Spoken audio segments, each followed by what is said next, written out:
কোন কোন পশু দ্বারা কোরবানি করা জায়েজ? কোরবানির গোশত কতদিন ফ্রিজে রেখে খাওয়া যাবে? 7 নামে কোরবানি দেওয়া যাবে কিনা? কোন কোন পশু দ্বারা কোরবানি করা জায়েজ?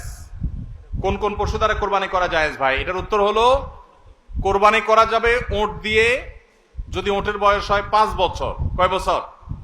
5 বছর বয়সী ওঁট। আর গরু দিয়ে কোরবানি করা যাবে, মহিষ দিয়েও করা যাবে, যদি গরু মহিষের বয়স হয় 2 বছর। আর ছাগল দিয়ে, ভেড়া এবং দুম্বা দিয়ে কোরবানি করা যাবে যদি এগুলোর বয়স হয় 1 বছর।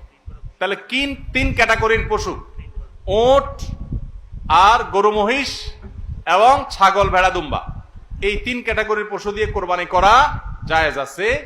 এবং এছাড়া অন্যান্য যেগুলো আছে, বন্য জন্তু অথবা অন্যান্য হালাল পশু, হাঁস মোরগ, এগুলা কোনোটা দিয়ে কোরবানি করা জায়েজ নাই। কোরবানি শুধুমাত্র ওইটা দিয়ে কোরবানি করা জায়েজ আছে, 3 ক্যাটাগরির পশু। কোরবানির গোশত কতদিন ফ্রিজে রেখে খাওয়া যাবে?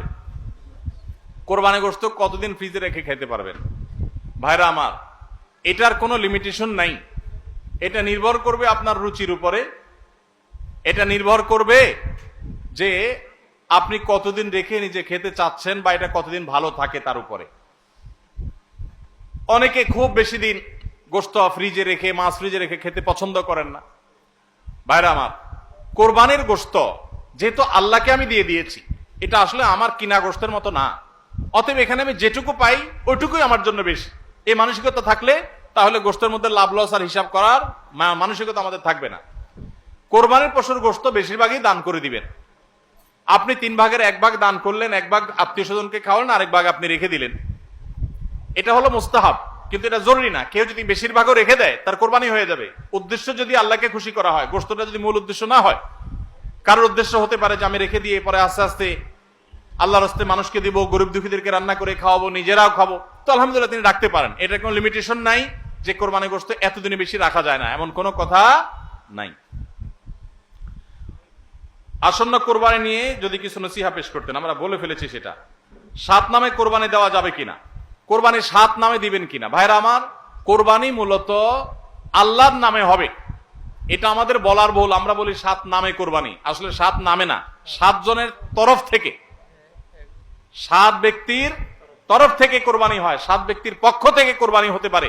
গরুতে, ওটে সর্বোচ্চ 7টা ভাগ হতে পারে, 7-এর নিচে হতে পারে, উপরে হতে পারে না। আবার ভগ্নাংশ হবে না, অর্থাৎ 1 ভাগ 2 জনে মিলে নিলে হবে না। বুঝে আসছে কথা? 3 ভাগ হতে পারে, 2 ভাগ হতে পারে, 7 ভাগ সর্বোচ্চ হতে পারে। 7 ব্যক্তির পক্ষ থেকে কোরবানি যথেষ্ট হবে। গরু এবং ওটে, মহিষে, এগুলোতে যথেষ্ট হবে। পরিষ্কার নবী করিম সাল্লাল্লাহু আলাইহি ওয়াসাল্লামের হাদিস রয়েছে। আজকাল অনেক আলেমরা এটা নিয়ে, বা কোন কোন আলেমরা এটা নিয়ে মত পার্থক্য করেন, দুর্ভাগ্যজনক সেটা।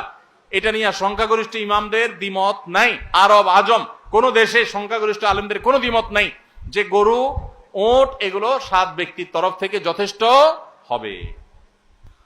অভ্যাস করানোর জন্য কাউকে নফল ইবাদতের জন্য চাপ প্রয়োগ করা জায়েজ আছে কিনা?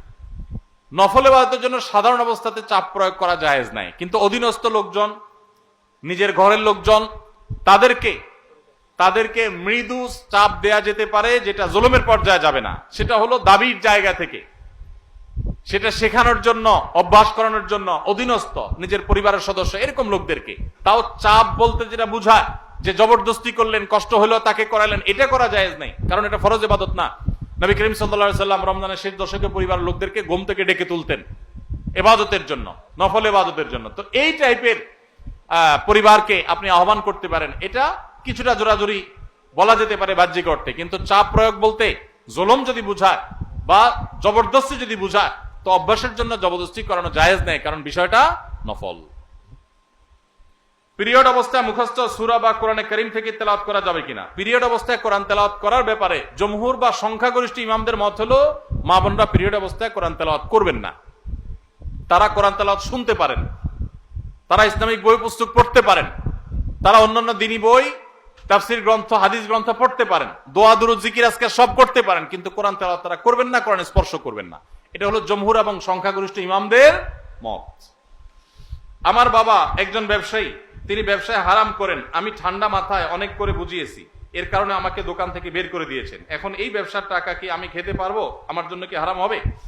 পুরো ব্যবসাটা যদি হারাম হয়, এবং হারামের উপরে দাঁড়ায় থাকে, তাহলে আপনি নিজে যেহেতু দোকানদারি করতেছেন তার মানে নিজে কিছু করতে পারবেন, তাহলে আপনার জন্য জায়েজ নাই। আপনি প্রাপ্তবয়স্ক হলে আপনার বিকল্প উপার্জনের পথ আপনাকে খুঁজে বের করতে হবে।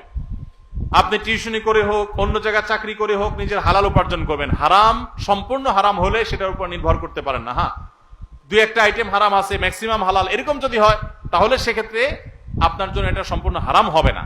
কিন্তু বাবাকে হারাম থেকে ফেরাতে পারছেন না, পরিপূর্ণ হারাম, তাহলে নিজে বিকল্প উপার্জনের পথ খুঁজে বের করবেন। কোনো কারণ ছাড়াই এই গ্রামের 3টি মসজিদে ঈদের জামাত অনুষ্ঠিত হয়, অথচ এই গ্রামে পূর্বে সবাই একত্রিত হয়ে ঈদগাহে সালাত আদায় করত। এ নিয়ে গ্রামের মানুষের মধ্যে বৈষম্য, মতপার্থক্য দেখা দেয়।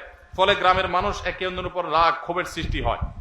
ভাইরা আমার, একই গ্রামে 3টা ঈদের নামাজ হয়, 3টা মসজিদে ঈদের নামাজ হয়। আগে সব মসজিদের মুসল্লিরা মিলে একটা ঈদগাহে নামাজ পড়তেন। অবশ্যই আগেরটা অধিকতর উত্তম ছিল, এখন যেটা হয় সেটা উত্তম নয়।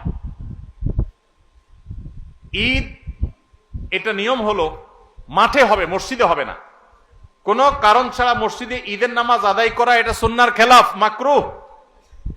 ভাইরা আমার, নবী করিম সাল্লাল্লাহু আলাইহি সাল্লাম ঈদের নামাজ পড়ার জন্য মাঠে বের হয়ে যেতেন। আজ শহর তো শহর, গ্রামে মাঠ আছে, ঘাট আছে, চাইলেই অনেক সময় মাঠে নামাজ পড়া যায়, খোলা মাঠে নামাজ পড়া যায়, কিন্তু ওই মসজিদে নামাজ পড়েন। ঈদের আনন্দটাই তো মাঠে ময়দানে যাওয়ার মাধ্যমে। প্রত্যেক মসজিদে মসজিদে ঈদের নামাজ পড়া এটা কোনো উত্তম কাজ না। উত্তম হলো কয়েক মসজিদের মানুষ একত্র হয়ে একটা উন্মুক্ত জায়গায় নামাজ পড়বেন, এটাই হলো সুন্নাত। ওইটা সুন্নাত না। মসজিদে মসজিদে ঈদের নামাজ পড়া এটা কি না? সুন্নাত না। অতএব আপনাদের এলাকাতে আগে যেটা হতো সেটা সুন্নাত, আবার যদি আপনারা সেটা প্রতিষ্ঠা করতে পারেন ভালো হয়। ভাইরা আমার, কেন মসজিদে মসজিদে ঈদের নামাজ হয়? কারণ কি? কারণ একেবারে পরিষ্কার। কারণ হলো সব মসজিদের কমিটির লোকজন তারা সবাই নেতা হতে চায়, কেউ কাউকে মানতে রাজি না। আরেক ঈদগাহে যদি যে নামাজ পড়ি তাহলে তো আমাদের ইজ্জত থাকবে না, তাহলে তো আমাদের সম্মান থাকবে না, মুখ থাকবে না। এই কারণে অনেকে দেখা যায় যে তারা নিজেরা সভাপতি, সেক্রেটারি, নিজেরা মোড়লগিরি, মাতবরগিরি করবে, এই জন্য নিজের মসজিদে জামাত শুরু করে দেয়। মোড়ল মাতবরগিরি করার যদি উদ্দেশ্য হয় তাহলে এটা কিসের ইবাদত? ইবাদত যদি নবী করিম সাল্লাল্লাহু আলাইহি সাল্লামের আনুগত্যের নাম হয় তাহলে আপনার মসজিদে নয়, বরং সেটা মাঠে হবে। প্রত্যেক মসজিদ না, কয়েক মসজিদের মানুষ মিলে ঈদের নামাজ হবে। দেখুন, ইসলামের নামাজের ব্যবস্থাপনাটা এত সুন্দর। 5 ওয়াক্ত নামাজ পাঞ্জেগানা মসজিদে হবে। প্রত্যেক এলাকার ছোট ছোট ঘর বাড়ির, ছোট বড় ঘর বাড়ির লোকেরা তারা দিনে 5 বার একত্র হবে, কুশল বিনিময় হবে, একজন একজনের হালপুরসি করবে। এটা একটা সৌন্দর্য। আবার জুমার নামাজ, জুমা মানেই হলো একত্র করে, যে অনেকগুলো পাঞ্জেগানা মসজিদের মুসল্লিদেরকে একত্র করবে জুমার নামাজ। আবার ঈদের নামাজ হলো অনেকগুলো জুমার নামাজের মুসল্লিকে একত্র করবে, আরো বড় পরিসরে হবে, সেটা হলো ঈদের নামাজ। আর আরাফাতের ময়দান হলো গোটা বিশ্বের মুসলমানদেরকে একত্র করবে, সেটা আরো বড় পরিসরে। এটাই হলো নামাজের সৌন্দর্য।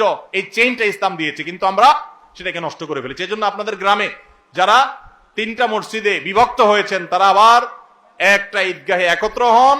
আল্লাহ আপনাদেরকে সুন্নাতের উপর আসার তৌফিক দান করুন। আমিন।